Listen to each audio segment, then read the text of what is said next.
Bueno, entonces ahora vamos con nuestra segunda parte en este tema de las propiedades eléctricas de una neurona y de el comportamiento y la fisiología de. Bueno, resulta de que aquí les tengo unas animaciones muy útiles hasta el momento que hemos he podido encontrar. Voy a ponérselas para que las vean. Están muy buenas. Por ejemplo, habíamos hablado de lo que era una bomba de sodio-potasio. Entonces, para que la vean trabajar, aquí tenemos. Vea cómo se colocan 3 sodios, 2 potasios. Los potasios son los amarillos, los azules son los sodios.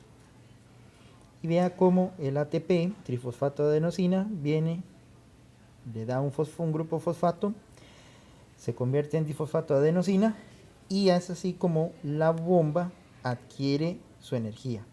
Vea qué interesante cómo el potencial de la membrana empieza a hacerse negativo conforme la bomba está trabajando, ¿verdad? Entonces, recuerde que la bomba de sodio-potasio trabaja para mantener esas concentraciones de iones.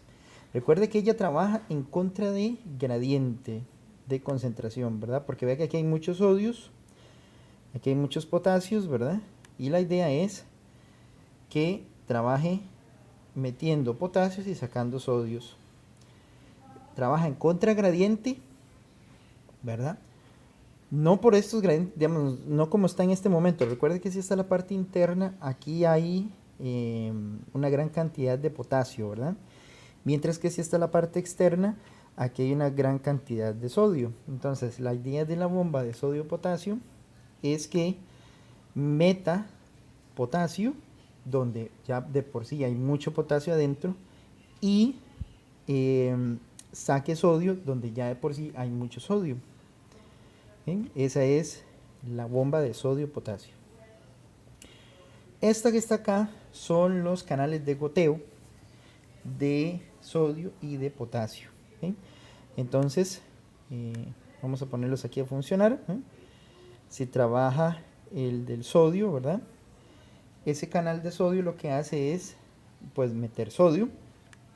¿Okay? Y ahí puedo seguir metiendo sodio.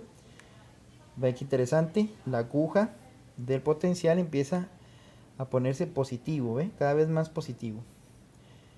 Entonces la idea es que cuando entra sodio, la membrana se depolarice, se haga más positiva, ¿ve? Yo puedo seguir aquí metiendo sodio, sodio, sodio, sodio, sodio. ¿Ven? Y esto se va haciendo cada vez más positivo. Si más bien ahora lo que hago es hacer funcionar las de potasio, que son las amarillas, entonces vea cómo el potencial empieza a hacerse negativo. Recuerde que hay una permeabilidad mayor al de el potasio que la del sodio. Entonces vea que hay más canales de goteo o leak channel. Y entonces esto hace que la membrana cada vez se haga más negativa, ¿verdad? Cada vez más negativa. Excelente. Y acá tenemos, pongámosle así, trabajando todo junto. Las bombas de sodio-potasio y los leakage channels para el sodio y el potasio. Y es donde está el potencial de membrana en un valor de menos 70 milivolts.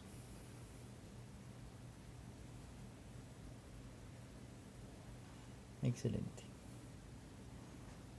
Muy bien.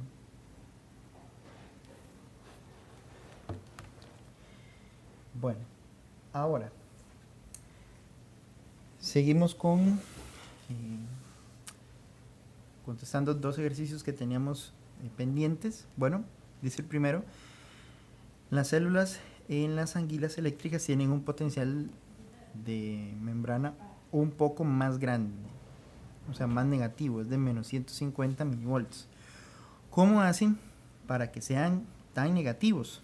Bueno, es fácil la pregunta. ¿Cómo haríamos para que el potencial fuera más negativo aún, menos 150? Para ello, pues muy fácil. Si analizamos las concentraciones de potasio, porque recuerde que el potasio es la que manda al momento de hacer potenciales negativos, pues la idea es disminuir la concentración de potasio afuera de la célula, extracelular.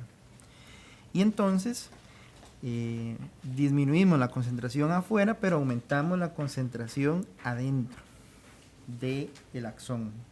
Entonces, claro, imagínense usted, para hacerlo más negativo, pues disminuyo la concentración afuera y aumento la de adentro para el potasio a través de la membrana, ¿verdad? Membrana. Y lo que tenemos son los potasios. Vamos a ver qué se me hicieron los potasios. Por todos lados están estos potasios. Ahora solo aparecen los cloros y los sodios. A ver qué se me hicieron. ¿Qué se me hicieron? Aquí están. Aquí están, ¿ven? Potasio, potasio, potasio, potasio, potasio. Y con sodio. Potasio, potasio. Entonces, ¿ves? Si yo aumento la concentración de este lado y aquí a nivel exterior yo disminuyo la concentración y qué sé yo, las meto aquí, ¿verdad? Esta configuración afuera, adentro, haría que el potencial de membranas fuera más negativo. Veamos el segundo. Imaginemos una neurona permeable de litio y magnesio. Digamos que el potencial de reposo es menos 30. Y me dan una tabla con los potenciales de Nernst para el litio y el magnesio. Y me dan las permeabilidades. 100, o sea, es muy permeable para litio y poco permeable para el magnesio. Si la permeabilidad del magnesio se triplica, ¿cómo afectaría el potencial de reposo? Ok, ojo una cosa. Si la permeabilidad del magnesio se triplica, significa que más magnesio va a entrar o salir. Exacto. Más magnesio entrará porque tiene un potencial de Nernst positivo. Y entonces eso lo que va a provocar es que el potencial de reposo quiera parecerse a ese potencial de Nernst, que es de más 20. O sea, lo que va a pasar con el potencial de reposo es que se va a hacer más positivo, porque aumenté la permeabilidad del magnesio a que entrara en la célula. Muy bien. Un dato interesante, ahora sí dejamos las preguntas, un dato interesante de cómo es que los canales son selectivos a sus iones, tiene que ver con el concepto llamado de cascarón de salvación. ¿Okay? El agua lo forma cuando el sodio se encuentra en ella. Como la molécula de agua es polar, hay una atracción hacia el sodio por parte del oxígeno, que esa sería la parte electronegativa de la molécula de agua, ¿okay? Haciendo un pequeño cascarón alrededor de ese sodio. Bueno, resulta que los aminoácidos en las proteínas que componen un canal hacen lo mismo, y tras de eso lo hacen con el mínimo de energía posible, donde toma en cuenta el tamaño y la carga de lo que seleccionarán. En pocas palabras, ve aquí. Si tenemos vamos a trabajar con el potasio. Aquí está el potasio. Eso es un canal de potasio, ¿verdad? Okay. La idea es que los potasios lo utilicen. Perfecto. Recordemos que él se encuentra inmerso en la membrana. Y por aquello de que se vea un poco, no sé, difuso el ambiente, vamos a ponerle un fondo blanco. Okay, ahora sí. Vea qué interesante. Entonces, el asunto del cascarón es que el canal es muy selectivo. Entonces, el tamaño, el radio de este ion tiene que entrar perfectamente en el campo de este canal para que lo atraviese. Entonces, por ejemplo, un ion que sea más grande que el potasio no va a poder entrar ahí, porque el tamaño físico es ideal para el potasio. Pero no solo estamos hablando de tamaño, sino que también estamos hablando de carga. Por ejemplo, un sodio no podría pasar por ahí. Aunque tengan la misma carga, el tamaño no es el mismo. ¿Sí? Estamos hablando de que, por ejemplo, en la tabla periódica, si la buscamos, ¿verdad? Estamos hablando de que el potasio es el elemento número 19, ¿verdad? Tiene 19 electrones. Bueno, y como es más 1, entonces tendría 18 electrones dando vuelta, ¿verdad? Eso hace un radio atómico. Mientras que el sodio es el elemento número 11. ¿Sí? El 11 significa que tiene 11 electrones en su estado neutro, pero al ser más, significa que tiene 10 electrones dando vuelta. ¿Cuál tiene el radio atómico más grande?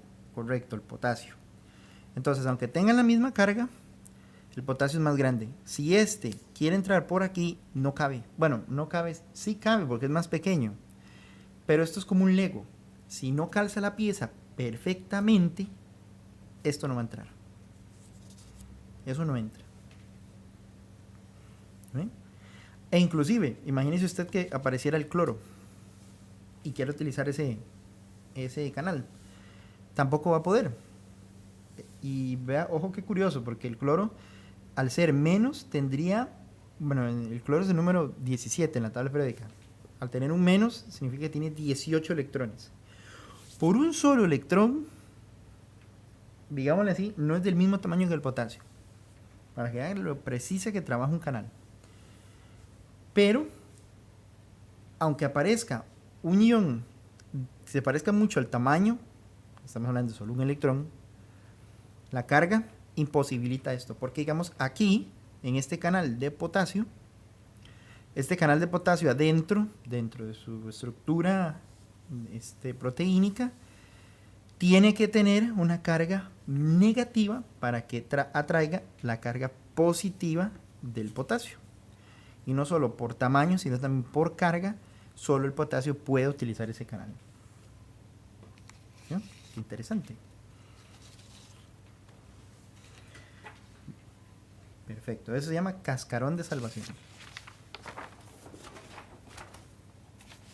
Ahora, tenemos un ejercicio.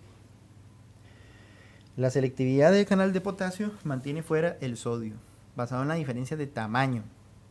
Pero si usáramos bromo, que tiene un tamaño similar al potasio, el bromo es el elemento número 35, ¿verdad?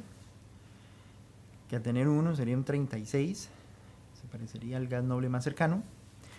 Sería capaz de pasar por los canales de potasio. Eso es falso, porque no tiene el mismo signo de carga. Entonces recuerde, esto es un asunto de tamaño y carga. Recuerde que para las neuronas hay muchos iones que se mueven a través de la membrana, y todos estos iones moviéndose se balancean en el potencial de reposo. Esto es un ejemplo de un estado estable. Es el mantenimiento de las concentraciones en iones en organismos vivos. Y aquí quiero hacer un énfasis en esta parte. Ok. En inglés sería steady state. ¿Okay? Ojo acá. Aquí necesitamos recordar algunas características importantes.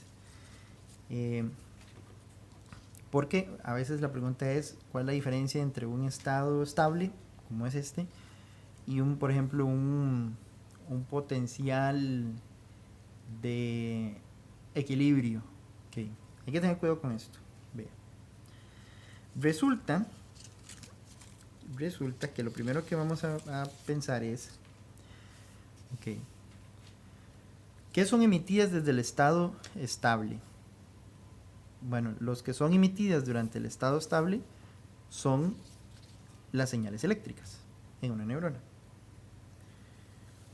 Resulta que el potencial de membrana cuando se está en un estado estable es el potencial de reposo, no es el potencial de equilibrio. Hay que tener mucho cuidado. El potencial de equilibrio, recuerde que es el potencial de Nernst. Este es el potencial de reposo. Quiere decir de que si estamos en un potencial de reposo de membrana, por cada ion de potasio que sale, un ion de potasio entra. Por lo tanto, no hay cambios netos en el movimiento de los iones. ¿Habrá un cambio en el gradiente de concentración? Pues no, no hay cambios en los gradientes de concentración de los iones implicados. Y un sistema en steady state, en estado estable, está en equilibrio. ¿Okay? Ahí, por lo general, las personas confunden mucho el asunto de un potencial de equilibrio con el equilibrio en sí. Entonces, un estado estable, pongámosle así, es un estado dinámico, es un estado que se mueve. Como lo indica aquí el texto, es el mantenimiento de las concentraciones de iones en organismos vivos, pero no significa que no se muevan los iones, no, se mueven, vea que sí se mueven.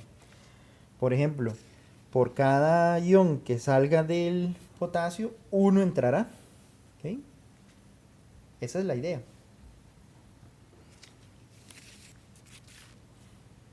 Entonces, ojo con eso, porque es un concepto que nos puede provocar a veces dolores de cabeza, innecesariamente, tal vez solo por una mala definición del concepto. Entonces ahora entramos a lo que son las propiedades eléctricas de la membrana excitable. Bueno, las membranas biológicas exhiben propiedades eléctricas como circuitos. La capacitancia de la membrana representa la propiedad dieléctrica como un todo, una doble capa lípida, y es independiente de las variaciones locales de la permeabilidad. Ojo, independiente de la permeabilidad de los canales.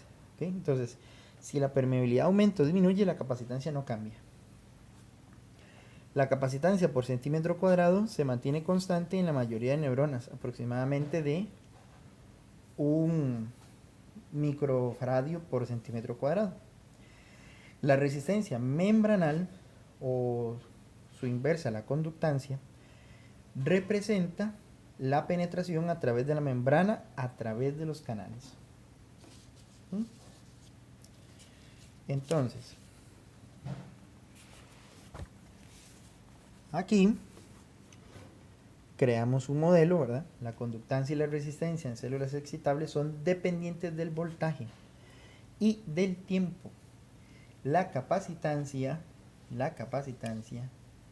no lo es. ¿Okay? Este señor, el capacitor, no depende de el voltaje ni del tiempo.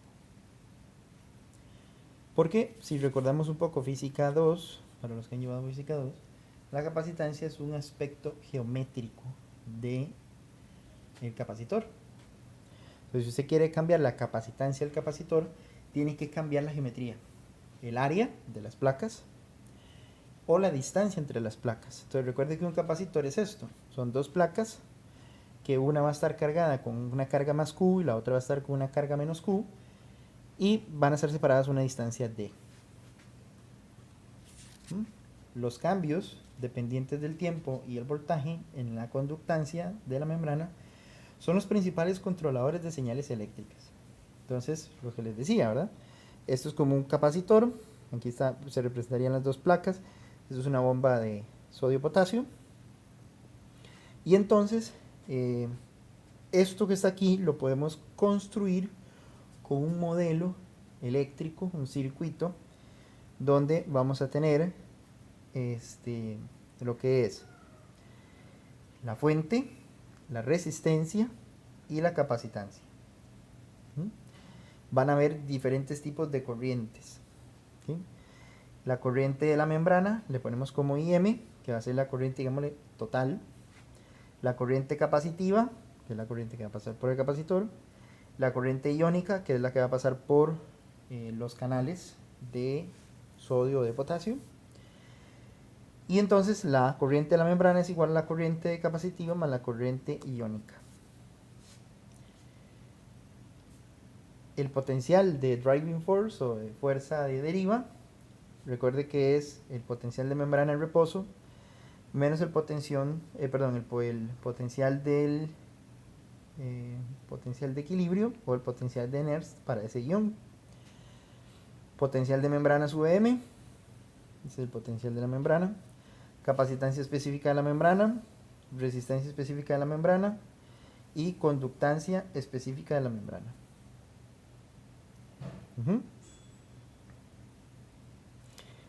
El potencial de Nernst se usa solo si hay un ion. Si no, entonces tendríamos que utilizar el potencial de reposo de la membrana, ¿verdad? Entonces, vean una cosa. Es lo siguiente. Cuando agarramos estas variables y los montamos en una ecuación, encontramos que corriente de la membrana es igual a la capacitancia membranal por el cambio de voltaje en la membrana con respecto al tiempo, más el voltaje de deriva entre la resistencia a la membrana. ¿Okay? Y entonces es aquí donde obtenemos para un solo ion, que sería esta, ¿verdad? Para un solo ion sería esta ecuación donde está el potencial de membrana en reposo y el potencial de Nernst. Pero si tenemos varios iones, entonces vea que aparece una modificación acá, que es la conductancia específica de la membrana por el voltaje o el potencial de la membrana, que se mide con voltímetro, y el potencial en reposo, por ejemplo, utilizando la ecuación GHK.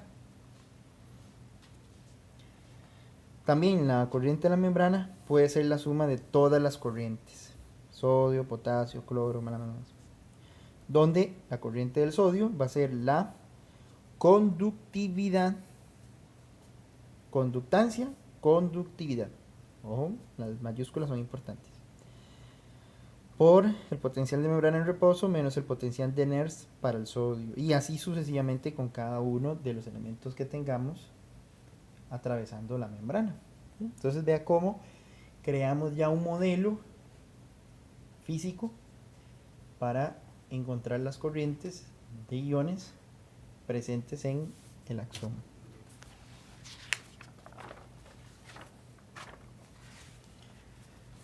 Entonces, los gradientes iónicos a través de la membrana proveen una energía almacenada como tipo de batería. A eso se debe el nombre de fuerza electromotriz. El potencial de equilibrio para un ion puede ser considerado como el EMF o fuerza electromotriz de ese ion. Cada una de esas baterías produce su propia corriente iónica a través de la membrana y la suma de ellas es la corriente iónica, lo que les acabo de decir, que la corriente total va a ser la corriente de cada uno de esos átomos que entren, ¿verdad? Entren o salgan del axón.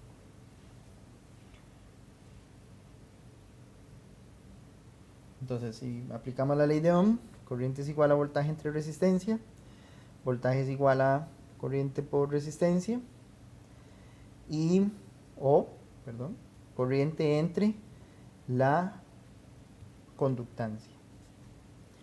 Y bueno, vean, si tenemos aquí, por ejemplo, 4 canales para potasio, sodio, calcio y cloro, ¿okay? Entonces se puede crear un modelo, como el siguiente. ¿Ven?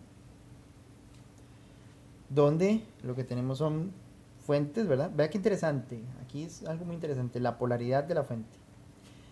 Esta polaridad del potasio, como el potasio quiere salir del axón, el potasio es positivo hacia arriba y negativo hacia abajo. Pero en estas dos, que es que el sodio y el calcio quieren entrar, la polaridad de la fuente, de la fuerza electromotriz, es al revés, negativo arriba, positivo abajo, porque los iones quieren entrar. Pero ve qué curioso con el cloro.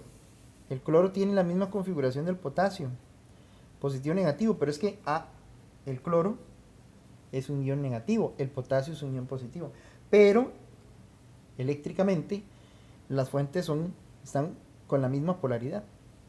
Eso es un dato muy curioso. Entonces vea cómo el voltaje de la membrana sería sumar la conductancia del potasio entre la conductancia de la membrana por el potencial del potasio. Y así sucesivamente con cada uno de los elementos y sumándolos. Entonces Vm es la suma de los potenciales de equilibrio.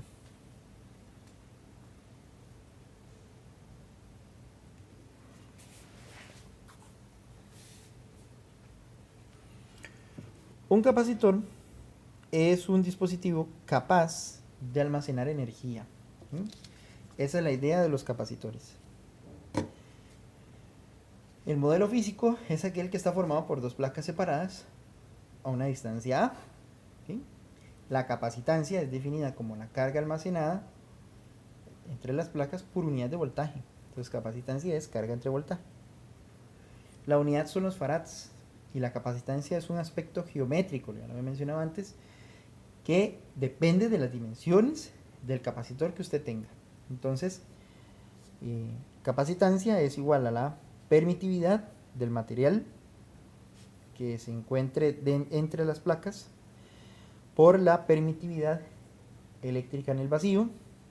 A esos dos multiplicados se les llama constante de dieléctrico. El dieléctrico es un material que usted puede meter entre las placas de un capacitor para que la idea es que atenúe el campo eléctrico dentro de él. Eso es un dieléctrico. Y aquí la parte lípida de la neurona funciona como ese dieléctrico. Entonces aquí tenemos que ver prácticamente el axón, lo que es la pared del axón, ¿verdad? La parte hidrofílica y la parte hidrofóbica forman un capacitor. La capacitancia de 1 centímetro cuadrado de las membranas es aproximadamente 1 microfaradio. Entonces por eso es que se llamaba capacitancia específica de membrana. 1 microfaradio por centímetro cuadrado. ¿Ven? La constante dieléctrica de la membrana E es igual a 5. Muy bien, entonces ahí están los capacitores. Ahora aquí hago un paréntesis para hablar de la función de la fuerza de deriva. Entonces vea, esto es algo muy importante. Resulta que la fuerza de deriva me dice a mí cuál ion puede, por aquello que tenga usted dudas, cuál ion puede entrar o salir de la neurona. ¿Sí? Y vamos a hacerlo con calma. Vea, resulta que si nosotros utilizamos, y ahora al puro final de este video vamos a hacer unos 5 o 6 ejercicios para darle más fuerza a este concepto. Resulta que si yo agarro, qué sé yo, la ecuación de Nernst y calculo el potencial de Nernst según concentraciones, ¿verdad? Por ejemplo, para el sodio, me da 67 milivolts. Aquí estamos el potencial de equilibrio. El potencial de reposo, ¿ok? El potencial de reposo de la membrana es menos 80. Recuerde. Este potencial de menos 80 sale de la combinación de iones que tengamos, ¿verdad? Entonces, qué sé yo, por ejemplo, digamos que en estos 1, 2, 3, 4 iones se utilizó la ecuación GHK y encontramos que es menos 80. Bueno, resulta de que este es el potencial de Nernst y este es el potencial de reposo. ¿Okay? Habíamos encontrado antes que la driving force o la fuerza de deriva era la energía, el potencial de reposo de la membrana, ¿verdad? Que sería menos 80 menos el potencial de Nernst para el ion. Entonces, ve qué curioso. Si a menos 80 le quito 67, me da menos 147. Entonces, ojo. El potencial de reposo es menos 80 milivolts. Y el Nernst de cada ion, ¿verdad? Si la energía en reposo, si el potencial de reposo es más negativo que el potencial de Nernst, la corriente es hacia adentro. o negativa, siempre y cuando sea un catión. Entonces, qué curioso, como la fuerza de deriva me dio negativo y el sodio es un catión positivo, el sodio entrará a el axón. Lo mismo pasaría con el calcio. El potencial de Nernst para el calcio es 123 milivolts y el de reposo es menos 80. Entonces este es más grande todavía. Ese me da menos 203. Entonces, ojo.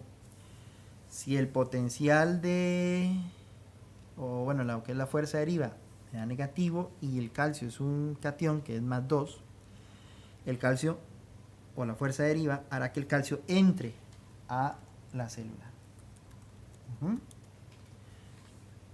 Perfecto.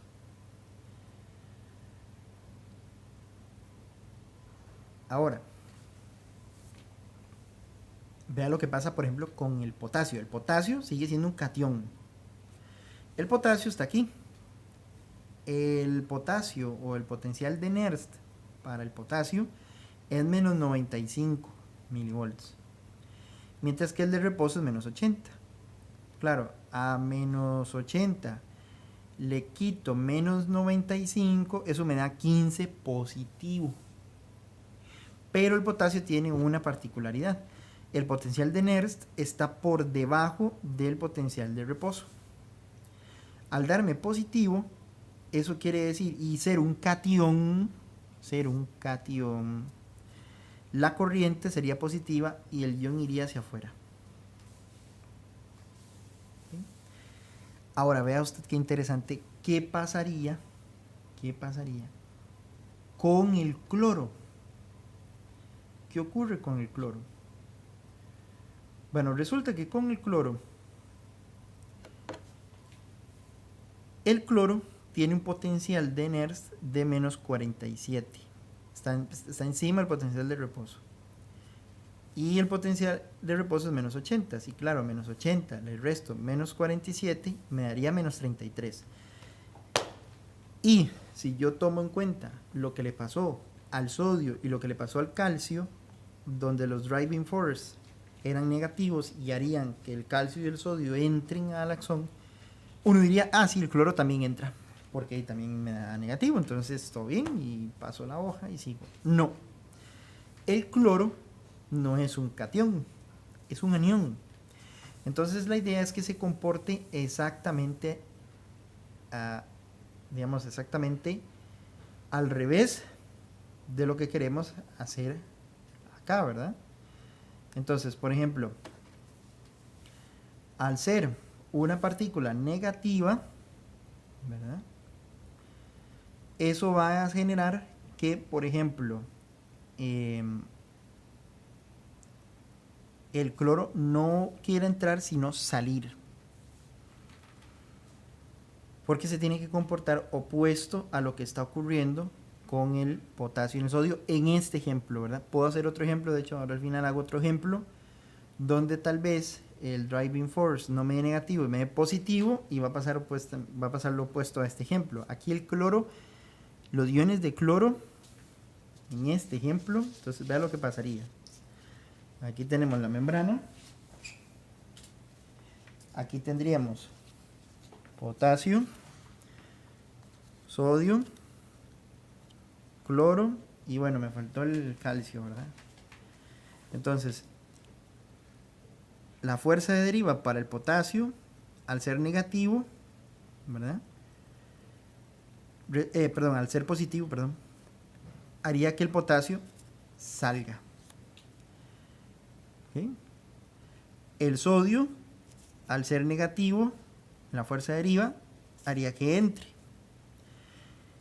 Pero vea qué curioso el cloro. El cloro debería comportarse igual al sodio porque me está dando negativo. Pero al ser negativo, ¿verdad?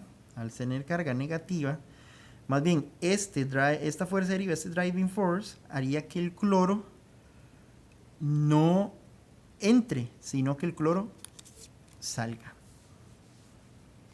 Para este ejemplo. ¿Ven? Muy bien. Por eso, la corriente iónica es la conductancia por la fuerza deriva. La idea de canales iónicos puede ser pensado como elementos conductivos Gx y que la corriente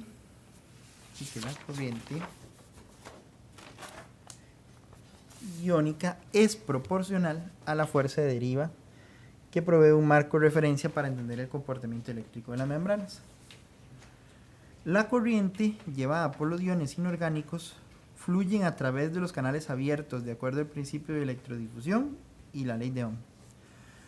Cuando el voltaje de membrana está cambiando, como lo hace en el potencial de acción, otra corriente debido a la capacitancia de la membrana aparece y lo hace mientras el potencial de membrana cambie. Se llama corriente capacitiva. El capacitor es paralelo a la resistencia y en nuestro modelo esto es un switch. Si ese switch está abierto y el capacitor está cargado a un voltaje VO, la carga almacenada, que es capacitancia de membrana por VO, mientras que el switch está abierto, el capacitor mantiene esa carga, ¿verdad? Porque recuerde que la función del capacitor es almacenar energía. Entonces toda esa energía se va a almacenar entre estas dos placas. ¿Sí? Pero cuando usted viene y cierra el switch, ahora sí, la carga de ese capacitor se descarga a través de la resistencia. Y es donde el potencial VO empieza su caída a cero, pero no cae de un solo, no, va a ir cayendo gradualmente. El voltaje cae de forma exponencial y el tiempo requerido para que el voltaje caiga un 37% de su valor inicial se le llama constante de tiempo tau. Y entonces aquí tenemos en la fórmula una de las variables importantes del potencial de acción, tau. Tau es igual a la resistencia de membrana por la capacitancia de la membrana. ¿Sí? Y entonces vea qué curioso, si usted aumenta la resistencia de la membrana, aumenta tau. Y si usted quiere aumentar tau, eso quiere decir de que este gráfico se le va a correr más hacia la derecha. Eso es lo que va a ocurrir. Pero ya lo vamos a ver una animación, ya casi. Vamos a ver una animación para que vean cómo funciona. Ok, este es voltaje en función de tiempo. Entonces tau es cuando cae el potencial hasta un 37% de su valor inicial. Y si vemos la corriente capacitiva, ¿verdad? Donde esta es la ecuación, y esta es la ecuación de carga, por cierto. La corriente tiene también ese mismo comportamiento exponencial. La corriente IC es cero antes de que el switch esté cerrado. Ve que aquí está en cero, aquí está. Esto es una línea, ¿verdad? Horizontal.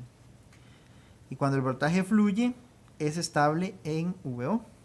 Cuando cerramos el switch, la carga empieza a fluir rápidamente y la corriente se vuelve máxima. Brinca. Cuando el tiempo es igual a infinito, la corriente capacitiva va a ser cero. ¿Sí? Porque si ponemos aquí un infinito, E a la menos infinito, eso es cero y la corriente le dio cero. El flujo pasivo de la corriente eléctrica juega un papel importante en la propagación del potencial de acción, transmisión sinóptica y otras formas de señal eléctrica en neuronas.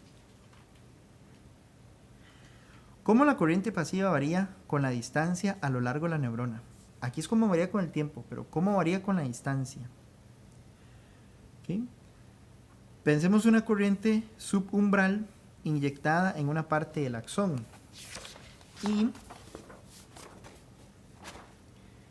que se propaga pasivamente a lo largo del axón hasta que la corriente es disipada por el goteo hacia afuera de la membrana, por ese flujo de iones hacia afuera, por ejemplo del potasio. Como resultado de este goteo, las potenciales medidas a lo largo del axón se hacen más pequeñas con la distancia respecto al punto donde se ejecuta la descarga. Entonces el potencial va a ir disminuyendo conforme X aumenta. El decrecimiento en el flujo de corriente con la distancia puede determinarse graficando el potencial Vx es igual a VO por E a la menos X entre lambda, donde VO es el voltaje donde se inyecta la corriente Y lambda es la constante de longitud. Lambda es la distancia que recorre para que el potencial VO decaiga un 37%. Y lambda, la fórmula de lambda, ojo acá, la de la constante de longitud, va a ser Rm, la resistencia a la membrana, es la fuerza que impide que la corriente eléctrica fluya a través de la membrana.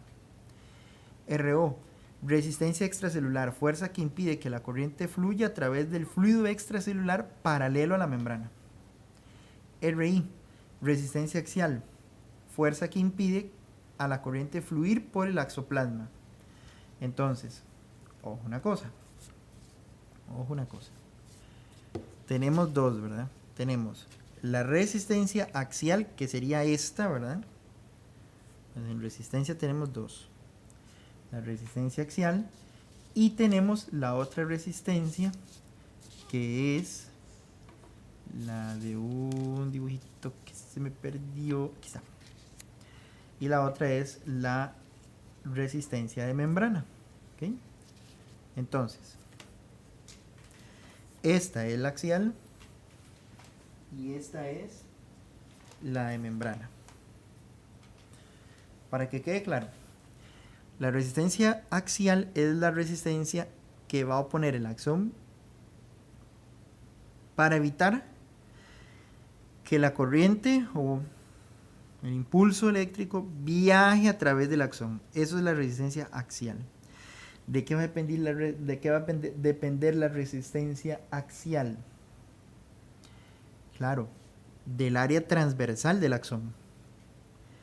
Mientras que la resistencia de membrana va a estar centrado en lo que es la membrana, con sus canales de sodio y de potasio, ¿verdad?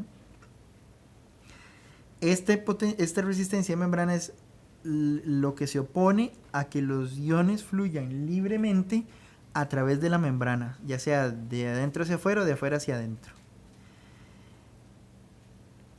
¿Cómo cree usted que varía esta resistencia de membrana? Si esta varía con el área transversal del axón, esta varía con el área ¿qué? Con el área superficial del axón. Toda esta área superficial. Si tenemos más área superficial, podríamos tener, qué sé yo, por ejemplo, más cantidad de canales e inclusive podrían entrar o salir más cargas a través de la membrana. Entonces, ya lo vamos a ver más adelante cuando veamos potenciales de acción, pero quería como introducir la parte de las resistencias. Muy bien. Entonces vea que si RO lo consideramos 0, esa resistencia extracelular, pues me va a quedar que esto es lambda, resistencia membrana entre resistencia axial, para el comportamiento eléctrico en la neurona. Ahora, resulta que la resistencia de membrana es una función del número de canales iónicos abiertos. Si el número de canales aumenta, la resistencia de membrana disminuye. ¿Sí? Disminuye. La resistencia axial es una función del diámetro del axón. Y a mayor diámetro, mayor conductividad, pero menor resistencia axial. La de membrana es ohm por centímetro, mientras que esto es ohm entre centímetro. La corriente que fluye a través de la membrana no cambia inmediatamente el potencial de esa membrana. La fórmula para el incremento del potencial a través de la membrana es esta que está acá, y para la caída es esta otra, donde I máximo es corriente por la resistencia de membrana. Por ejemplo, cuando inyectamos un pulso rectangular de corriente, aquí está, plum, de 0 a 1, esto es un potencial, o bueno, es una inyección de corriente en forma de grada. ¿Okay? Esta olita es el comportamiento que se debe a la membrana, que se comporta como un capacitor. Carga y descarga. Entonces, vea qué curioso, ¿verdad? Carga y descarga. Carga y descarga. Carga porque está inyectando la corriente y usted apagó el switch, descarga. Vea que hay diferentes amplitudes, ¿verdad?, de voltaje. ¿Debido a qué? Eso es debido a que yo puedo medir a diferentes distancias a partir de donde yo inyecté la corriente. ¿Ve? Entonces vea que a una distancia muy grande ya el potencial es muy pequeño.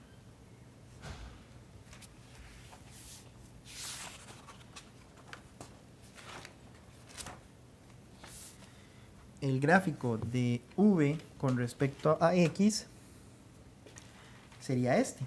Ahora, vea que interesante este gráfico. Vea que si yo pongo aquí el axón, aquí, prácticamente estoy diciendo que en este punto, aquí, yo vengo y inyecto acá mi impulso eléctrico, aquí en este punto, plum. Y entonces, ya lo vamos a ver más adelante. Ese potencial de acción va a ir en direcciones contrarias moviéndose por el axón. Un impulso eléctrico de esos irá hacia lo que es la parte de sinapsis y esta otra parte irá hacia el cuerpo celular del soma. ¿Okay? Pero iría en direcciones opuestas. Entonces vea qué curioso. El lambda va a ser cuando caiga hasta un 37% de su voltaje inicial y vea cómo hacia los dos lados va a ir propagándose ese potencial que inyecte acá, ¿verdad? A través del axón. Si la permeabilidad aumenta, la resistencia de la membrana disminuye, porque si yo aumento la permeabilidad, ¿qué quiere decir aumentar la permeabilidad? Fácil, que tengo una bomba de potasio. ¿Por qué siempre uso potasio? Utilizamos sodio. Si yo aumento la permeabilidad, lo que estoy haciendo es algo muy sencillo. Lo que estoy haciendo es que prácticamente le estoy diciendo a este canal, deje que entre más sodio. Entonces, claro, flup, flup, flup, flup. Y entonces la resistencia de la membrana cae. Porque no hay nadie que se va a oponer a ese paso de iones, ¿verdad? Si la cantidad de canales aumenta, la resistencia de la membrana también cae. Claro, porque eso es casi que obvio, ¿verdad? Si yo vengo y pongo otro canal y yo aumento la permeabilidad, pues más iones pasarían por más canales, haciendo que la resistencia de la membrana se caiga. Si la cantidad de sal en el axón aumenta o si posee un diámetro mayor, la resistencia axial es menor. ¿Sí? Si la conductividad individual de los canales iónicos disminuye, eso quiere decir que la resistencia de la membrana aumenta, claro, porque la conductividad, que es opuesto a la resistividad, si la conductividad aumenta, perdón, disminuye, eso quiere decir que la resistividad aumenta, y si es más resistivo, pues la resistencia de la membrana aumenta. Son inversos. ¿Qué ocurrirá con la resistencia membranal y el axial si aumentamos el diámetro del axón para mantener, pero mantenemos la densidad de canales iónicos iguales? Okay. Entonces, vean, mantenemos la densidad de canales iónicos iguales, eso es algo muy importante. Es una variable menos y compleja. Entonces, si aumentamos el diámetro, o sea, si el diámetro es más grande, entonces, ¿qué va a pasar? Fácil. Si aumentamos el diámetro, ¿verdad?, pero la densidad de canales no cambia, quiere decir que estoy haciendo este círculo más grande. Al hacer este círculo más grande, pero estos canales, estos puntos celestes y morados no aumentan ni disminuyen, esta área es muy grande. Y al ser muy grande, la resistencia de membrana va a bajar. Eso quiere decir que los iones van a salir o entrar más fácilmente. Pero si la resistencia axial, ¿qué va a pasar con la resistencia axial? También va a bajar, porque al aumentar usted el diámetro, la corriente o el impulso viajará más fácilmente, porque tiene una mayor área para propagarse. Eso es como si fuera un tubo de agua, la misma cosa. El tubo, entre más grande sea, más fluido va el flujo de agua, por ejemplo, o de cualquier otro líquido que se mueva. Muy bien, y yo creo que este es... Ajá, no, todavía no. Todavía me queda un poquito. Ok, ejercicio. En cada gráfico tenemos una señal input y una medición del potencial de membrana desde un punto adyacente a la membrana. ¿Sí? ¿Cuál membrana tiene una capacitancia más alta? Bueno, veamos la respuesta.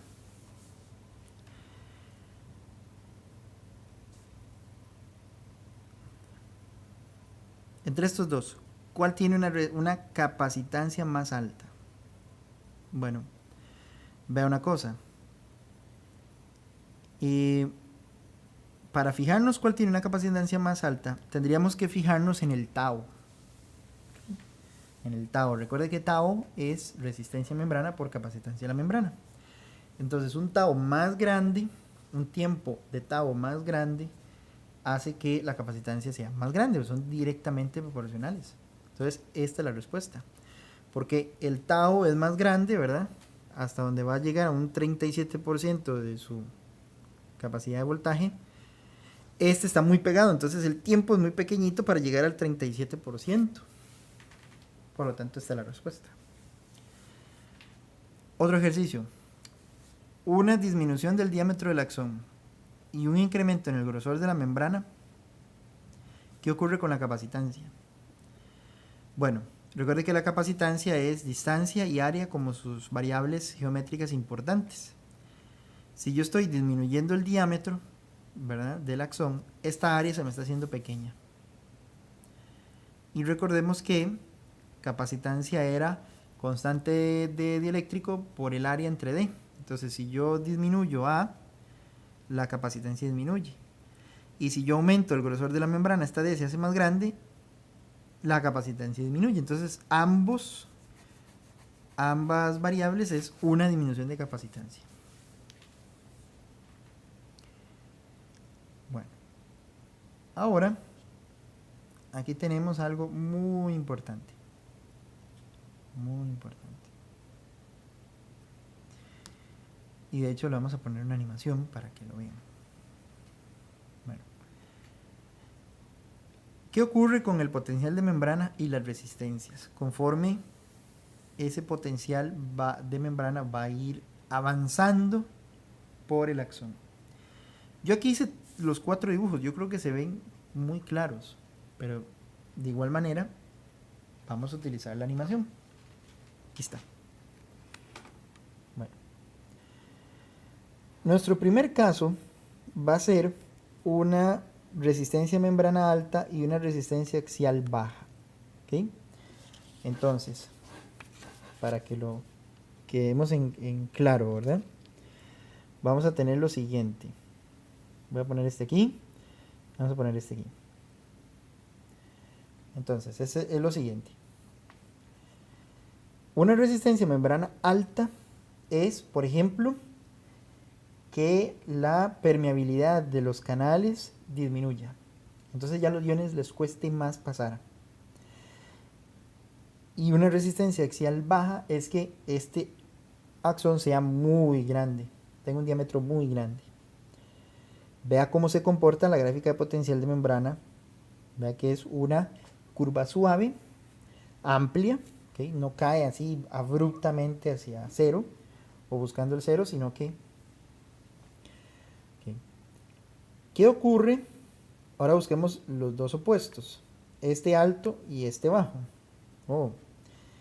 Vea que ahora sí, cayó abruptamente, ¿verdad? Como si fuera un avión en picada. Y este caso es tener un diámetro de axón pequeño, entonces a la corriente o al impulso le costará más moverse por ahí. Pero en resistencia a membrana hay una, ¿cómo se llama? Hay mucha permeabilidad, o sea, los iones pasan por los canales hacia afuera o hacia adentro fácilmente. Entonces hay fuga de cargas. Hay una fuga de cargas increíble aquí porque salen y entran cargas en contra de sus gradientes, ¿verdad? Está la bomba de sodio-potasio que está funcionando también. Pero entonces la distancia, porque eso es importante, el gráfico es potencial en función de la distancia, se reduce, vea. se reduce hasta este punto, solo es esta parte de la gráfica. No es tan amplio como en el caso anterior. Entonces, usted esperaría que este impulso no llegue muy lejos. Vea que ya para valores intermedios, ¿verdad? Para valores intermedios ya empieza a aumentar un poco más y puede llegar un poco más, pero aún así esta resistencia a membrana sigue estando uno de los mayores retos a disminuir. ¿Okay? Y entonces, vea por ejemplo lo que pasa si hacemos esto. Si la resistencia de membrana aumenta, la radial disminuye, perdón, esa es la máxima. ¿Qué pasa ahora? Totalmente opuesto, se cae. Vea la diferencia entre los dos opuestos. Este al máximo y este al mínimo y este al máximo. La distancia que va a cubrir ese potencial es muy grande. ¿Okay? Claro, porque el potencial puede viajar más distancia. Pero uno en membrana bajo y uno axial alto, el potencial no puede avanzar mucho, entonces por eso cae abruptamente. Los dos bajos no estaría tan mal, pero vea que no es tan amplia. Vea que interesante. Es en esta. Aquí. Vea que la resistencia de membrana es la que más... Como la resistencia de membrana es muy alta, entonces no hay fuga de cargas hacia adentro o hacia afuera. Entonces el potencial puede llegar más largo dentro del axón. Pero si yo tiro esto a 0 y esto al máximo, no llega muy largo. ¿No ven? Y si yo tiro esto, los dos al máximo, no estaría tan mal. Pero no llegaría tan largo como la configuración anterior, ¿verdad? ¿Ven? Esta llegaría más corto. Y los 12 mínimo, uno diría, los 12 mínimo debería de ser más largo, ¿no? Porque no. Porque resulta que tenemos un axón muy grande, una resistencia axial muy baja, pero igual tenemos una resistencia de membrana muy baja. Entonces muchas cargas salen y muchas cargas entran y hay un flujo de cargas ahí muy alto y hace que el axón, o bueno, el potencial de acción no avance tanto en un axón. Un dato interesante que está ocurriendo ahí. Muy bien.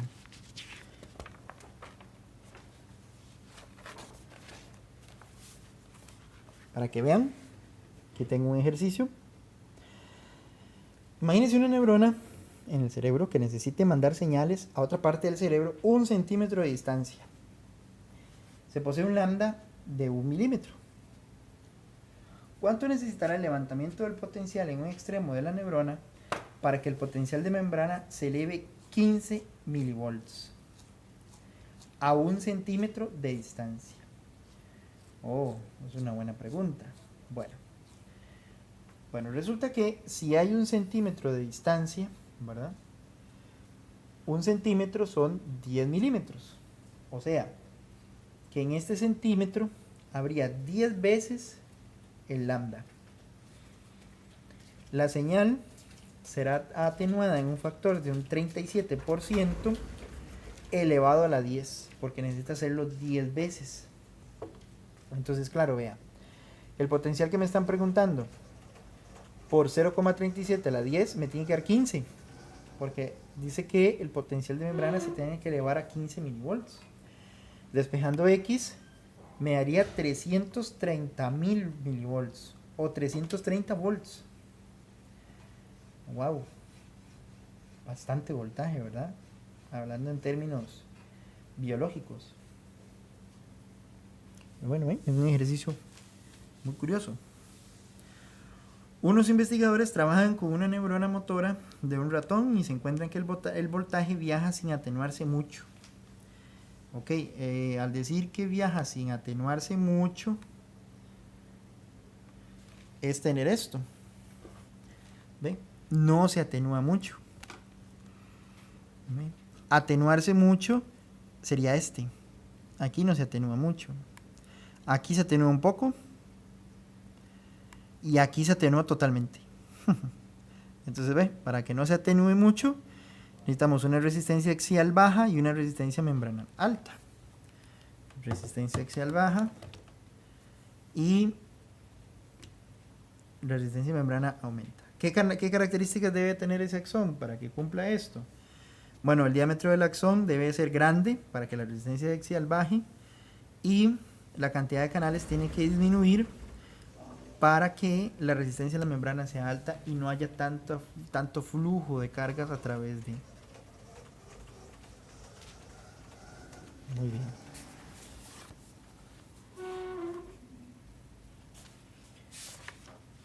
Ahora, vamos a hacer 3 ejercicios más.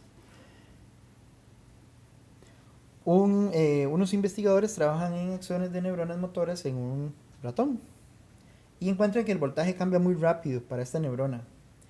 Entonces, si cambia muy rápido, que decae totalmente, entonces quiere decir que pasa esto. ¿Ve? Decae mucho.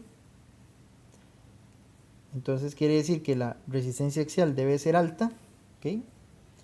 Entonces, perdón, la resistencia axial tiene que ser alta y la resistencia de la membrana tiene que ser baja para que decaiga de un solo. Esta resistencia de membrana, como es muy baja, entonces quiere decir que debe ser alto el número de canales iónicos. Y que la membrana del axón tiene que ser muy gruesa. ¿Ok? Para que,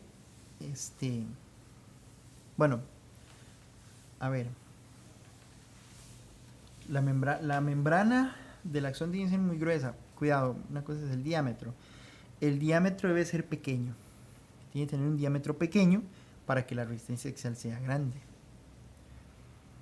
¿Cómo se relaciona lambda y tau?